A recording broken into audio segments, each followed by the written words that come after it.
Hey, it's the Empire, Geoboxing Empire, Baxter Boxing. Now, man, there's been something that I've been wanting to talk about, man. And I thought Kambosos would learn his lesson the first time, but the guy, there's no cure for stupid, apparently. Now, George Kambosos has been defending his wife for racially charged comments on Twitter or Instagram. Forget which one it was.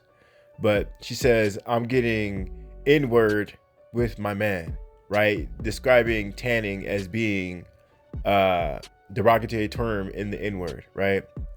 Which is extremely disrespectful to Black Americans, right? It's a Western concept. Now, understand George Kambosos, his thesis, his little, his he's trying to rationalize it by saying his wife is from Africa, right? Algeria, West Africa. And like I said earlier, that doesn't really matter because that word isn't derogatory. It didn't come from Africa. It came from, the Western, the Americas. That's where it came from. So that being said, George Kambosos has done many other things to disrespect Devin Haney. Like he was saying things like calling him boy, sell your chain so I can get paid more. Just really code words for, black, but in a derogatory sense. So, George Kambosos has been losing a lot of African American fans. You really can't defend a guy like that. And you really can't, you even if you want to keep it boxing, this guy is spitting in your face every time he does something, this racist. Let's keep it a buck. He's throwing racial verbatim out there. So that being said, man, George Kambosos and Devin Haney had a press conference, and Devin Haney called him out on it. He said, man, listen, I'm a man. You're going to address me as such. Don't call me boy. That he basically went off on George Kambosos. And like I said earlier, the reporters asked him questions about the comments he made. And, George Kambosos dove down on stupid and tried to say, well, my wife's from Africa. And if she can say it, then, hey, it's all good. And I just, broke it down. A lot of people they have like a flat idea of blackness when it comes to African Americans, Black Americans. They think of, when if I wouldn't confuse an Italian, with a Frenchman, I respect their heritage, but when it comes to Black Americans, they're just one big Negro. Everyone's the same. There is no cultural difference between a Black American, Nigerian, South African, or a person from Nigeria. If you're called something, it relates to all of them, and that's just not how it works. So George Kambosos, man, he's walking a thin line, and people just want to see him get beat down just because of his antics outside of the ring. So I don't know what Kambosos is thinking, but it was wild. He tried to make another defense saying, oh, these tweets were so long ago, but like I said earlier, he kept on doubling down on stupid, telling Devin Haney to sell his change, calling him boy, this really goofy stuff. I mean, he was deleting tweets and stuff like that. I mean, these are things he put online and then deleted it right away because he realized how stupid he sounded. So, they're going to be fighting for undisputed, man. Big Haney, man, 23 years old. He will be the 7th undisputed champion if he can make it happen. And this is a really big deal for him because Devin the Dream Haney, a lot of fighters, when they're young, they try to take down a big dog. Canelo Alvarez, when he fought Floyd Money Mayweather, he fought him at 23 years old, right? But he came up short.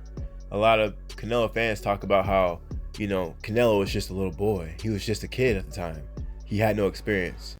Now, Devin the Dream Haney, you could say the same thing to him. A lot of haters want to discredit him, and we can even play along with the discredit that say that, hey, he didn't really beat a champion to get the title and that he was emailed the title. That being said, if he wins, this would be one of the most biggest wins in boxing history. Not just because I said so, because like I said earlier, Devin Haney is only 23 years old and he'll be fighting for undisputed and be the 7th undisputed champion of all time. So, with George Kambosos fighting Teofimo Lopez and upsetting him by dropping with the right hand and completely really dominating the fight for the majority of the fight, it's a tough hill to climb, especially fighting in Australia. Australia is known to have elite level fighters like Anthony Mundine, Jeff Horn. They got Tim Tszyu coming up. They got Costa Zoo back in the day. It's a lot of big dogs. So, you know, they have a rich history of being tough and being rugged and being, you know, all in. So it's definitely not going to be a walk in the park for Devin Haney. But, you know, when you start throwing racial epithets at people, people are going to look past boxing. They're going to just want to see you get destroyed. So, you know, I got to talk all I want about Kambosos training with Manny Pacquiao before he became a big thing. Kambosos beating Teofimo Lopez, dominating him most of the fight.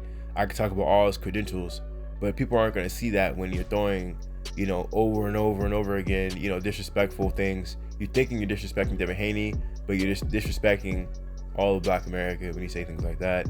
People don't take kindly to that. People want to see you get stomped out now. So, you know, Kambosos is painting himself in a corner. He thinks he's cute. It's not cute at all. You know, it's looking like time's ticking for Kambosos, man. He better come with his A game, because not only is the pressure going to be on Kambosos, but Devin Haney is going to have to destroy his kid, because a lot of people want to see him destroyed. So, you know, boxing him won't be enough. You know, the pressure's on Devin Haney to stop this kid. I've seen the post online. He's always active on Twitter, and people are talking about how they want to see him stopped on Haney's comments. They say, man, you got to stop this kid. You can't let him just talk like that. So the pressure's on Haney now. I think he's going to bring it. To simply outbox someone in a foreign country, that's blasphemy. It won't happen. He's going to have to go all in, right? All in. So I'm expect this to be not a chess fight, man. Not a chess fight. At least not a regular one, a standard one. This is gonna be speed chess. It's gonna be fast paced. It's gonna be high velocity. It's gonna be all action, 12 rounds. Maybe someone gets stopped in the last minute in the last round. You know, I can see it being that kind of fight. It could be a war of attrition. You know, I don't think anyone has knockout power to knock out anyone right away. But I think wilting somebody and just the high pace of the fight can have someone just gassed out, basically. So, you know, that's how I see the fight going, man. I feel see it going almost a distance until the last 3 rounds, and then someone just gets you know, get the best of them, and that's all she wrote. You know, a lot of times in these high profile fights, some referees will let the fighters get stopped and go on their shield, but a lot of times, you know, especially if it's the old time guy, they don't want to see him get stopped cold. Then the ref will really save him, because that's just a bad look. Can't have your hero get stopped laying unconscious on the ground, right? So, you know, wild stuff, man. We're gonna see how this whole thing plays out, man. But Kambosos, man, needs to watch his mouth. Not cool stuff, man. Not cool stuff. Let me know you guys feel about it, though. Like, comment, subscribe. This is the Empire. Geoboxing Empire. Bitch.